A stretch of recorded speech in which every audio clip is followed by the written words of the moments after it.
Olá a todas as pessoas que nos assistem. Eu sou Luana, eu sou uma mulher parda, tenho cabelos castanhos, cacheados, acima dos ombros, uso óculos de armação preta e hoje estou vestindo um casaco na cor vermelha. Ao meu fundo, uma parede branca e uma parte de um armário marrom. Olá, eu me chamo Larissa e vou me autodescrever. Sou uma mulher branca, de olhos castanhos escuros, cabelos castanhos escuros. Estou usando um casaco preto e ao fundo uma parede branca. O nosso trabalho é intitulado Co-ensino e acessibilidade nas aulas de educação física com estudantes com deficiência visual. Somos discentes do curso de doutorado em educação especial na Universidade Federal de São Carlos. Na introdução, vou começar falando um pouco sobre o conceito de co-ensino. Ele também é conhecido como ensino colaborativo, que compreende um modelo educacional com os professores de diferentes áreas do conhecimento que atuam juntos. Eles têm a responsabilidade de planejar, instruir e avaliar os alunos da educação especial.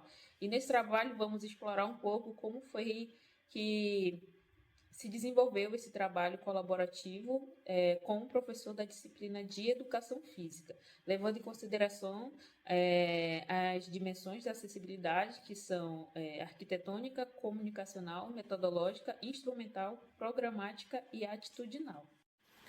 O método é um relato de experiência. Ele foi realizado em uma escola pública do interior paulista no decorrer de um ano letivo. Quem participou foi uma professora da sala regular, duas professoras do atendimento educacional especializado, duas agentes educacionais e a professora de educação física, com o estudante que possui deficiência visual. Em relação ao desenvolvimento deste trabalho, nós tivemos como objetivo apresentar uma experiência vivenciada em uma escola do interior do estado de São Paulo, com a chegada de um aluno com deficiência visual congênita, aos 7 anos de idade, natural do estado do Pará. Então, o ingresso deste estudante na escola possibilitou um ensino colaborativo entre todos os profissionais envolvidos com este estudante, né? Então, desde o professor de sala de aula, os professores do AE, porque era uma professora do AE no período da manhã e uma professora do AE no período da tarde. Então, o aluno era regularmente matriculado no período da manhã, estando no segundo ano, né, do ensino fundamental. Ali ele era acompanhado por uma agente educacional e pela professora do AE dentro da sala de aula, né, com o trabalho em parceria, em colaboração com esses três profissionais. No período da tarde, ele tinha os atendimentos individuais com a professora do AE do período da tarde, né, em relação à escrita em braille, tá? O uso do braille. E também, em outros momentos, ele ia num outro centro para estudar também o braille, tá? Então, o ingresso do estudante movimentou a escola toda pensando nessa articulação, né, entre todos esses profissionais.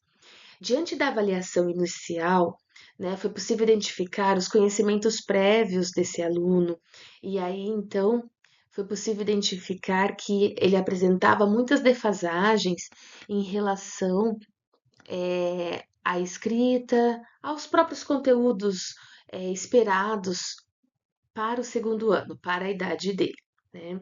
E também foi identificado defasagens em relação à sua própria autonomia, a sua orientação e mobilidade. Partindo desse princípio, foi pensado em um ensino colaborativo entre os docentes do AE e a professora de educação física, né? Então as atividades elas foram pensadas e organizadas para o desenvolvimento motor, espacial e sensorial deste estudante, tá? Então, pensando em atividades como cama de gato, pular, dançar, explorar espaços embaixo, frente, em cima, atrás. Foi também utilizado estímulos sonoros, como uma bola com guiso, chaves, barulhos de chaves e o próprio comando da voz, tá? Então, todas as atividades propostas, né, foram pensadas com práticas pedagógicas acessíveis, não só a ele, como toda a turma participou de todas as aulas, né? Então, não eram apenas adaptações para ele, mas sim adequações para que todos pudessem participar diante daquele contexto, tá bom? Então, as atividades de educação física elas foram adequadas para que todos pudessem participar. Em relação às considerações finais, a experiência ela demonstrou aspectos positivos em relação ao ensino colaborativo para estudantes com deficiência. Pudemos observar o engajamento e os avanços em mobilidade, orientação espacial e autonomia deste aluno, e que apesar dos desafios, né, ao longo do tempo identificados aí em relação à inclusão, especialmente nas práticas corporais e motoras, a colaboração e o diálogo entre os profissionais possibilitam a construção de percursos pedagógicos eficazes, né, diante do contexto que nós apresentamos. Então, foi algo muito importante, foi uma experiência muito significativa, tanto para a escola quanto para o aluno e sua família, né? Porque foi um trabalho realmente em parceria de escola e família. Então, a escola iniciava, né, com as atividades, orientava a família para que continuasse em casa também, para que estimulasse esse aluno, né, na sua maior autonomia possível. E é isso. Muito obrigada. E aqui estão nossos contatos.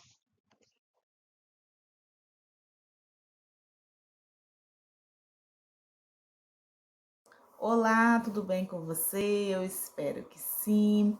Eu sou Mira Steiner Costa, sou mulher com a pele cor parda, tenho cabelos pretos, ondulados, hoje eles estão amarrados, tenho olhos castanho escuro, utilizo óculos de grau com armação na cor branca. Também estou usando uma blusa de cor preta e ao meu fundo uma parede da cor branca.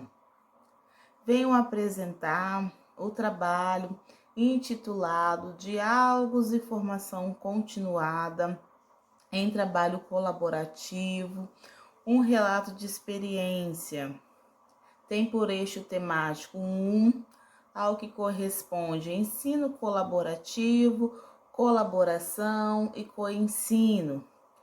Tem por coautores Daniela Augusta Munerá Cesana e Jair Ronchi Filho. Esse relato de experiência é sobre uma formação de professores do atendimento educacional especializado no município de Colatina, Espírito Santo, no Brasil. Esse relato foi uma formação continuada que teve no município em fevereiro de 2024. O município de Colatina adota a nomenclatura trabalho colaborativo ao que se refere à perspectiva do coensino e do ensino colaborativo. Até agosto de 2021, o município tinha somente o atendimento educacional especializado ofertado no contraturno.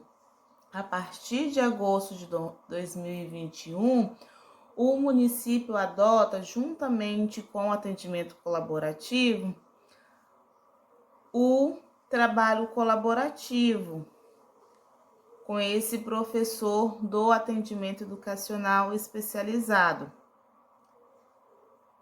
O início sempre traz inquietação, conhecimento e às vezes um pouco de medo também. Quando iniciou-se o trabalho colaborativo, teve muitas inquietações, muitas resistências e muitos desafios. Ainda há alguns desafios para serem enfrentados. As resistências vinham às vezes pelo professor de sala regular. Eles entendiam que estávamos na sala para vigiar e nosso intuito não era esse. Então, no início, alguns formadores também não tinham a ideia, teoricamente, sobre o trabalho colaborativo e os autores que fomentavam esse colaborativo, essa perspectiva colaborativa. Então, em 2023, eu participei do Congresso Brasileiro de Educação Especial, que ocorre na Universidade Federal de São Carlos, e participei de um mini curso. Esse mini curso intitulado Práticas Colaborativas como Potência na Educação Especial Inclusiva. E nesse mini curso nós podemos conhecer vários referenciais teóricos dessa temática e que fortaleceram para o desenvolvimento desse trabalho colaborativo no município. Aí depois desse mini curso, onde a coautora desse trabalho, Daniela, trabalha no Centro Multiprofissional, que fica responsável pela educação especial do município. Fomos convidada a apresentar sobre o trabalho colaborativo desse mini curso. E nessa formação continuada com os professores do AE, nós falamos, do contexto de onde surgiu o colaborativo, da origem, falamos da tipologia e utilizamos como base teórica o livro de Capellini Zerbato, 2019, O que é ensino colaborativo. Então, essas professoras do atendimento educacional especializado já utilizavam em suas práticas diário colaborativo, porém ainda não conhecia teoricamente. Foi um momento de diálogos, de escutas, e essa formação estendeu-se para os professores de matemática, de língua portuguesa e professores em função técnico-pedagógica, que no município chamamos esse profissional de professor em função técnico-pedagógica, ao que se corresponde pedagogo ou supervisor em outros locais. Foi uma formação valiosa para a implementação das práticas colaborativas em prol da inclusão. Obrigada.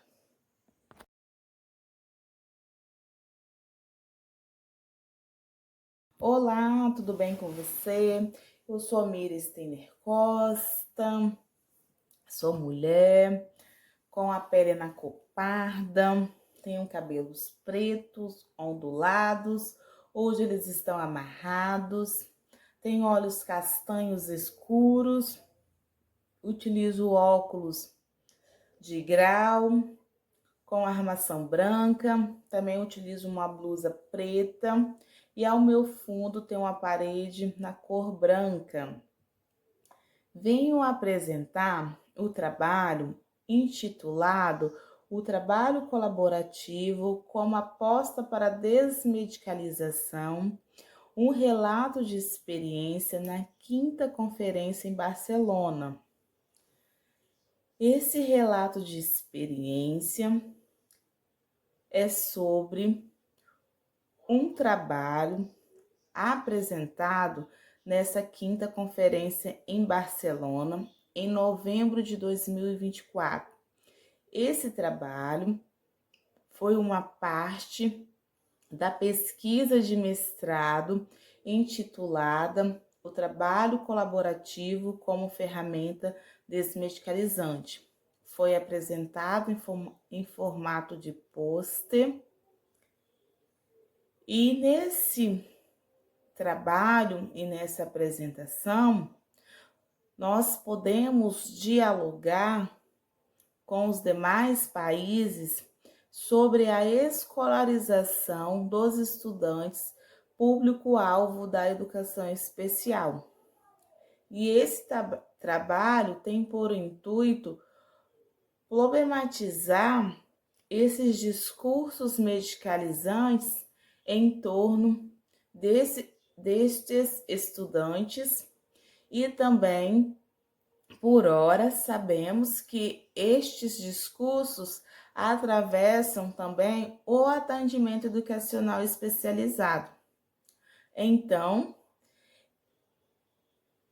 o trabalho colaborativo vem nessa aposta desmedicalizante em torno do atendimento educacional especializado. Essa aposta desmedicalizante, num trabalho colaborativo, numa desconstrução progressiva em torno dos discursos clínicos e patologizantes em torno desse público-alvo. Essa desconstrução progressiva é em contato com um grupo na escola, num grupo, numa rede de trabalho colaborativo que se potencializa não somente entre o professor do atendimento educacional especializado e o professor de sala regular, mas em que todos estejam envolvidos nesse processo de aprendizagem desses estudantes. E nessa conferência, nós podemos dialogar em âmbito internacional sobre essa escolarização. E foi notável que muitos países ainda se atêm às pessoas com deficiência às questões biomédicas. E essa escolarização fica a cargo de escolas especializadas.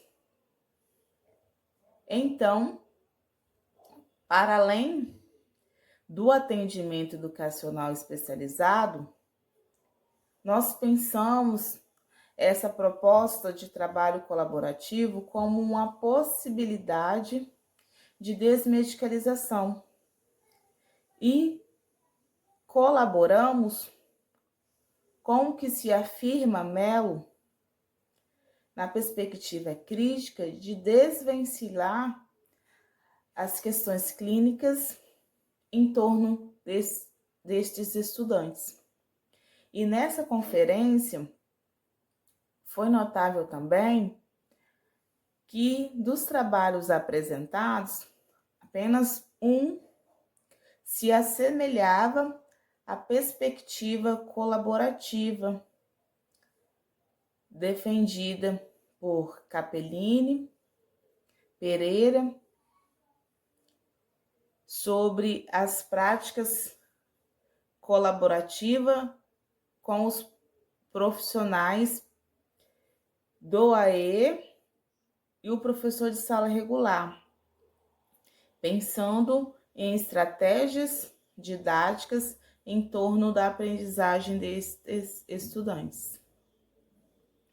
Então, a conferência e essa apresentação em nível internacional fomentou as práticas colaborativas e para também dialogar sobre que o colaborativo se considera como uma potência para a inclusão. Obrigada.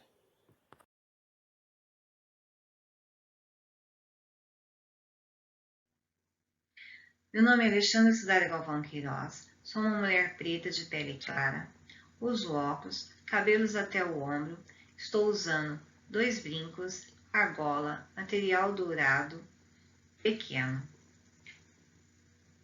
Estou usando uma camisa de cor verde escuro, sendo vista do ombro acima, num quarto, ao fundo, um guarda-roupa amadeirado de cor escura.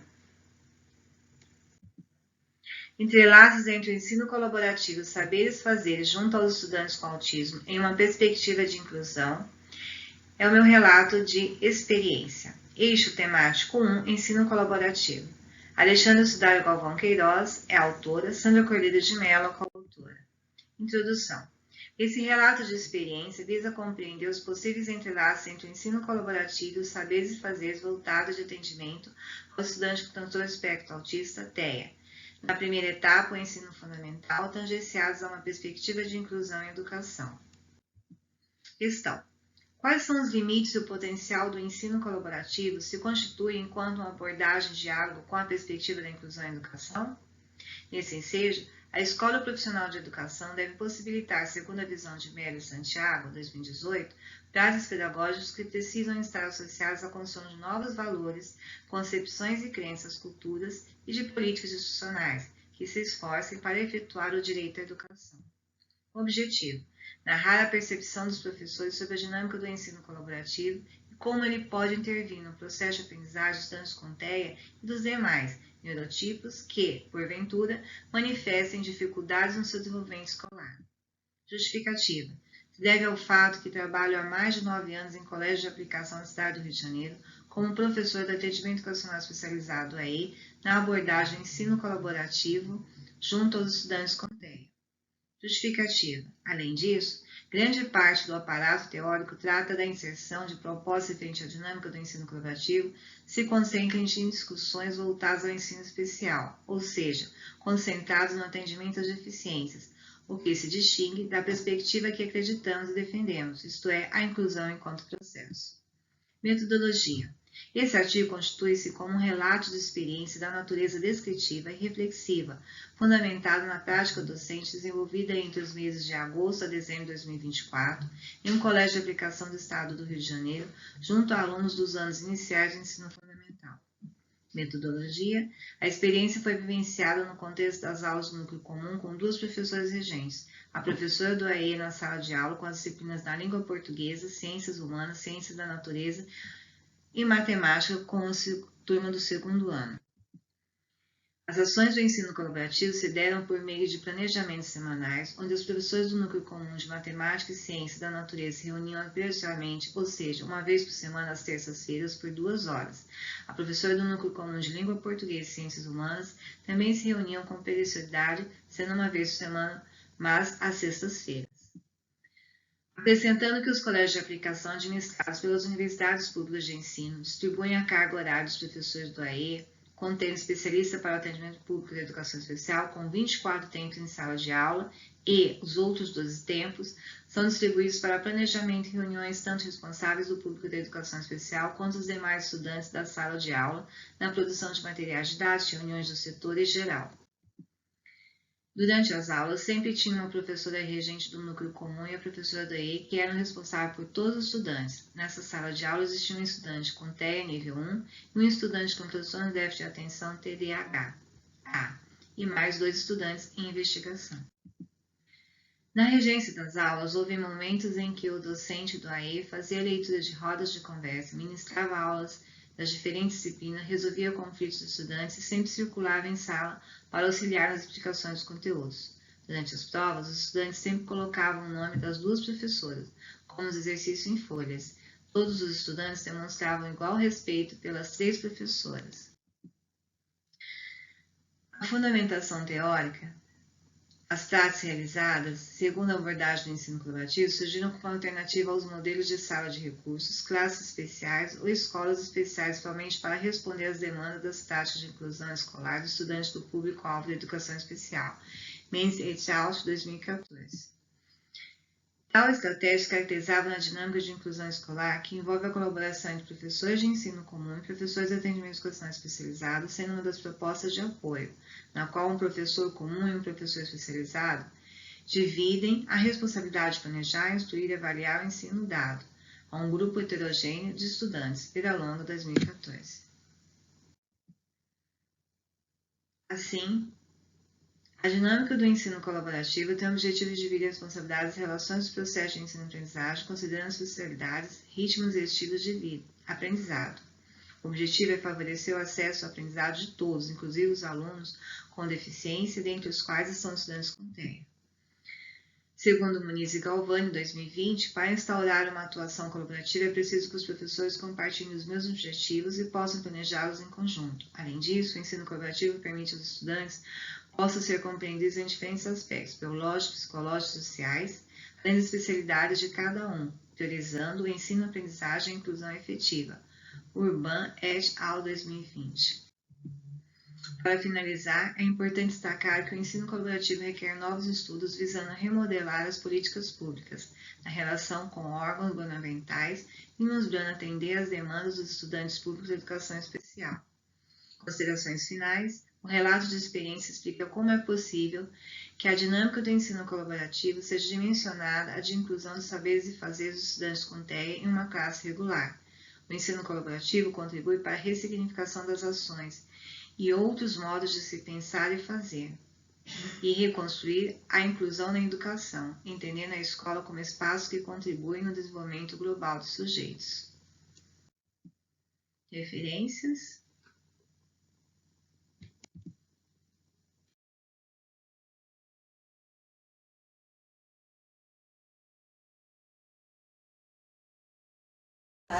Eu sou Evelyn, licenciada em Educação Especial pela Unesp de Bauru. Minha vista de busto para cima, estou vestindo uma camisa azul clara. Sou uma mulher branca, de olhos castanhos claros, cabelos castanhos claros, e eu visto alguns acessórios dourados, e atrás de mim nós temos uma estante com livros e plantas. O ambiente é iluminado e amadeirado de preto.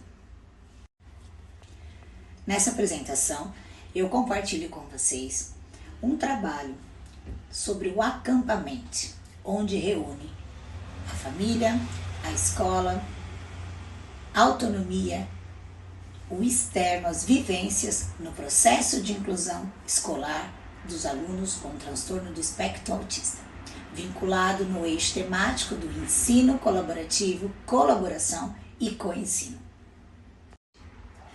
O trabalho busca refletir sobre um papel colaborativo entre a família, a escola, socialização e apresentar estratégias, práticas que envolvam essa parceria no cotidiano da sala de aula e fora dela.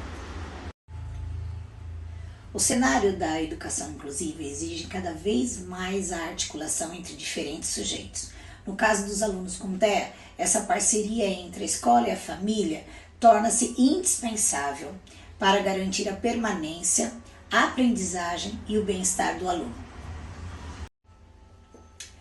Trata-se de um relato de experiência desenvolvido na Semana do Autismo, na EMF Farildes Guerreiro Casagrande, na cidade de Dois Córregos, São Paulo. Destacamos ações vivenciadas com alunos com TEA e projetos interdisciplinares no projeto Acampamente, que promove autonomia e protagonismo. Autores como Obadia, Doug Lemove, Cleiton Machado e Roger Schenck reforçam que a construção de um ambiente inclusivo depende do envolvimento familiar, de práticas dialógicas e de uso de metodologias ativas alinhada à neurociência. Essa relação contribui para o desenvolvimento global da criança com TEA e fortalece a rede de apoio. Mas não é somente a família que é importante, e sim profissionais capacitados ou compromissados com a educação continuada. Foi possível perceber que o vínculo afetivo e a comunicação frequente entre escola e a família criam um ambiente mais acolhedor e flexível. Os alunos com TEA envolvidos em projetos com aulas invertidas, oficinas de ciências, demonstram avanço em aspectos acadêmicos e sociais, e junto com as atividades e projetos externos, melhora a atuação dentro e fora da escola. Em conjunto dos profissionais e familiares, impactou positivamente no comportamento do aprendizado do aluno. Isso favorece e nos mostra que a união e o agregamento entre uma equipe multidisciplinar, casa, escola e sociedade, faz toda a diferença. Assim como o projeto Acampamente, que visa o bem-estar do aluno como TEA dentro e fora da escola, eu finalizo reforçando que todo projeto depende da colaboração entre todos os envolvidos no processo educativo. Isso é a base de uma escola verdadeiramente inclusiva. E a escola, por sua parte, precisa envolver os familiares e os familiares envolver a comunidade. Assim, teremos êxito em toda a parte pedagógica e educativa e da inclusão. Muito obrigada por acompanhar.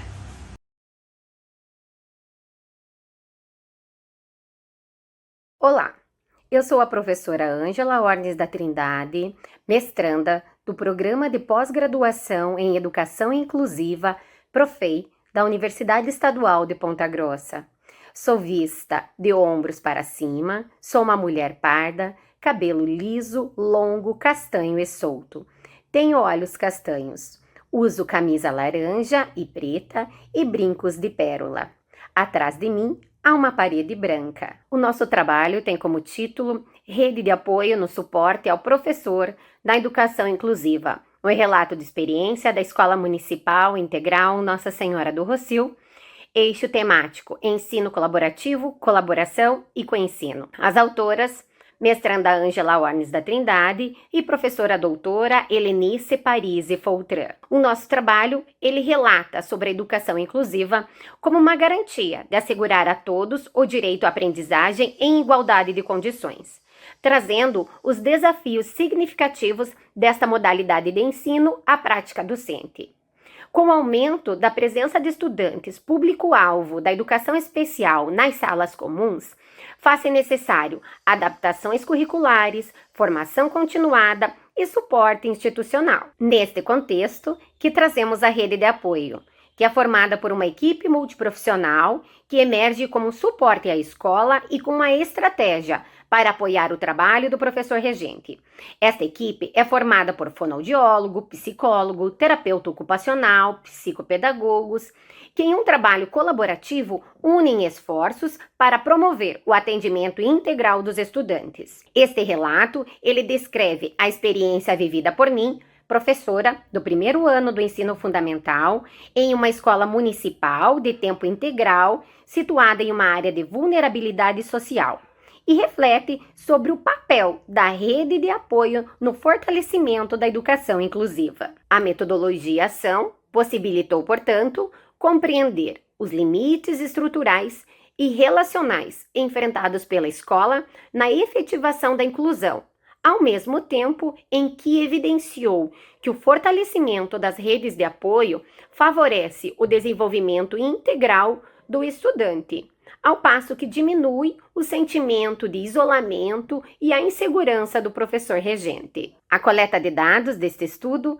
foi realizada por meio de anotações em diário de campo, reflexões e análises críticas das interações institucionais vivenciadas ao longo do processo. Esses registros, eles foram entrelaçados com uma revisão bibliográfica que abordou temas como rede de apoio, trabalho colaborativo e inclusão escolar. Para fundamentar teoricamente nossa abordagem, recorremos à Política Nacional de Educação Especial na perspectiva da educação inclusiva, 2008, aos estudos de Mittler, 2003, Stambach e Stembach, 1999, além das contribuições mais recentes de Santos, 2025. Como resultados, observamos que a experiência vivenciada no contexto da Escola Municipal Integral Nossa Senhora do Rossio evidencia que a construção de uma rede de apoio articulada é condição indispensável para a efetivação da educação inclusiva, sobretudo em realidades marcadas pela vulnerabilidade social e pela escassez de recursos institucionais. O trabalho desenvolvido aponta que, Na ausência de articulação entre os profissionais da educação e os serviços especializados, o professor regente é sobrecarregado com responsabilidades que ultrapassam a sua função pedagógica, o que compromete a qualidade do processo educativo. Para este trabalho, adotamos a abordagem da pesquisação reflexiva, baseando-se nos estudos de Biapina, 2008, no qual o professor ele se reconhece como sujeito ativo no processo de mudança ao articular a teoria e a prática, de forma dialógica e transformadora. Como relatado, a pesquisa foi desenvolvida no contexto da Escola Municipal Integral Nossa Senhora do Rossio, situada no município de Palmeira, no estado do Paraná.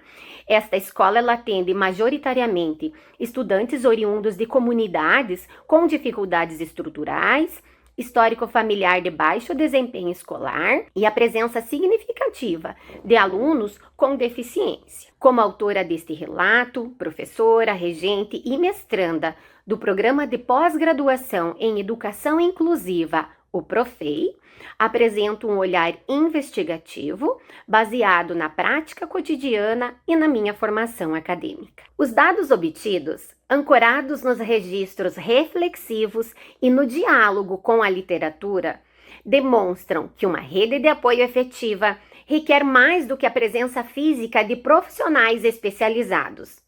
Ela demanda comunicação ativa, planejamento conjunto, escuta sensível e corresponsabilização. Tais elementos são essenciais para o enfrentamento das barreiras à aprendizagem e à participação. Portanto, conclui-se que investir na consolidação de redes de apoio intersetoriais e na formação continuada dos professores é um caminho fundamental para garantir o direito à educação de todos os estudantes.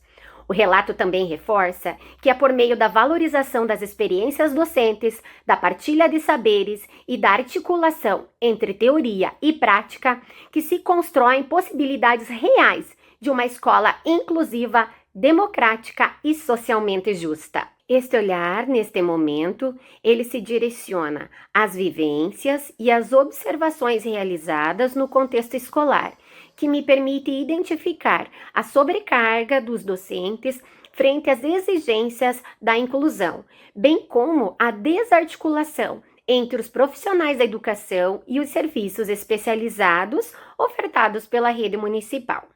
Apesar da presença de atendimentos especializados externos, como fonoaudiólogos, psicólogos, terapeutas ocupacionais, a falta de diálogo entre esses profissionais e a escola cria uma fragmentação no atendimento educacional. O professor regente torna-se o principal responsável pelas adaptações, pela gestão da sala de aula e pelo acompanhamento das necessidades específicas dos alunos, muitas vezes sem o suporte técnico adequado. Em meu nome e em nome da professora doutora Helenice Parisi Foltran, agradeço a participação nesta jornada internacional de pesquisa em educação especial na perspectiva inclusiva e esperamos que este relato possa contribuir com práticas inclusivas em nosso contexto escolar.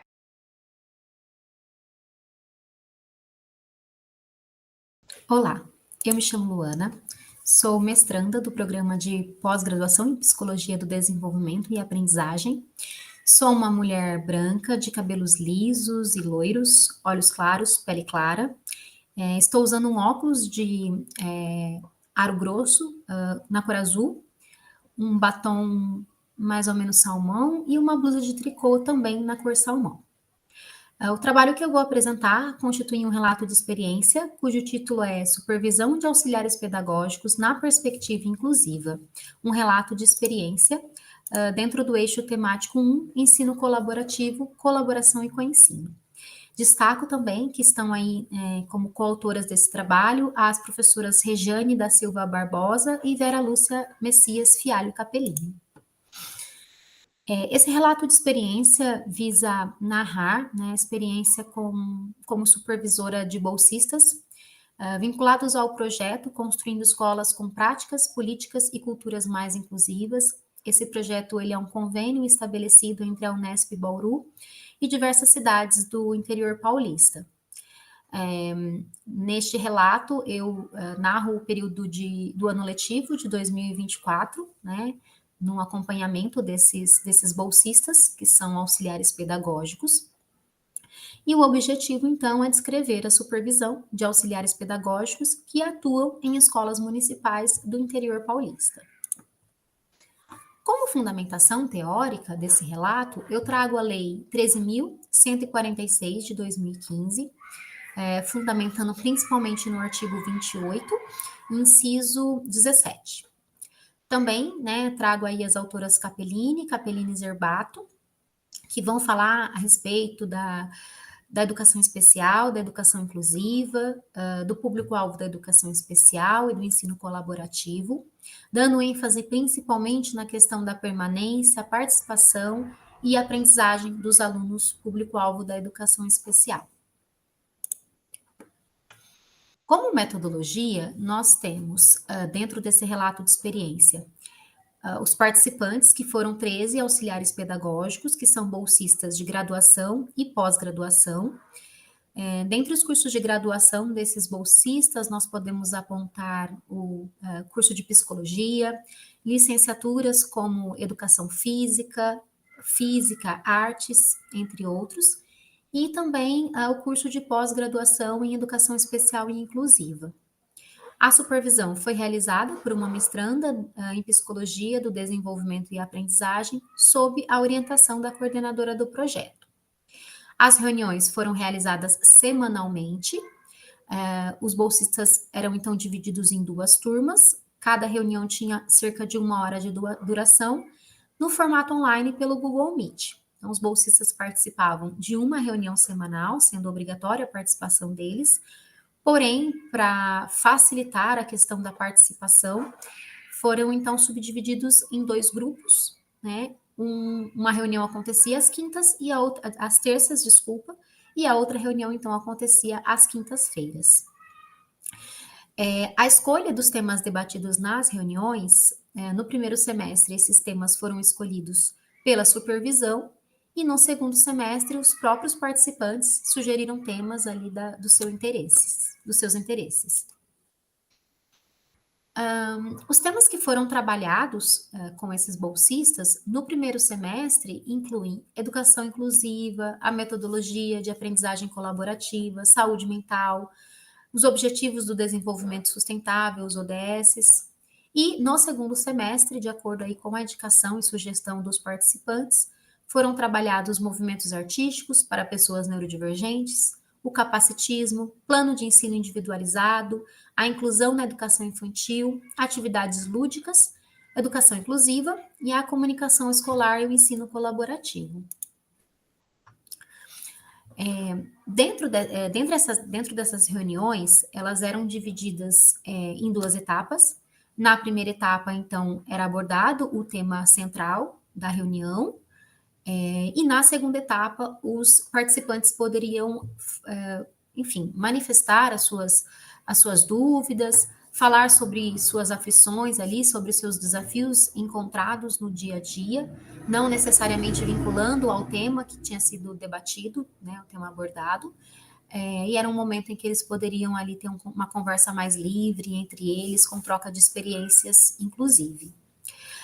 No final do semestre, foi, então, realizado um questionário, né, colhidas algumas informações através de um questionário feito pelo Google Forms, um questionário também online, no qual, dentro desse questionário, os participantes puderam, então, expressar ali as suas impressões, sendo que 90% consideraram a supervisão relevante, e em relação ao formato, 70% consideraram os encontros online como bom, 20% satisfatório e 10% como regular. E aí, como conclusão, nós podemos entender que as respostas obtidas por esse questionário demonstram que esse modelo de supervisão, né, esse modelo adotado para a supervisão, possui uma eficácia, né, uma eficácia relevante, tanto para a formação quanto para a atuação no dia a dia desses bolsistas. Concluindo, então, que a supervisão realizada com os auxiliares pedagógicos ela é necessária e contribui com o conhecimento dos participantes sobre os diversos temas que foram abordados, né, para a atuação desses na educação inclusiva, sendo também uma ferramenta apropriada para que eles possam oferecer o suporte para os estudantes, público-alvo da educação especial, e também desenvolvam o seu trabalho no dia a dia com maior confiança e autonomia. Aqui eu trago as minhas principais referências para a construção desse relato de experiência e agradeço a oportunidade e espero ter contribuído com esse momento.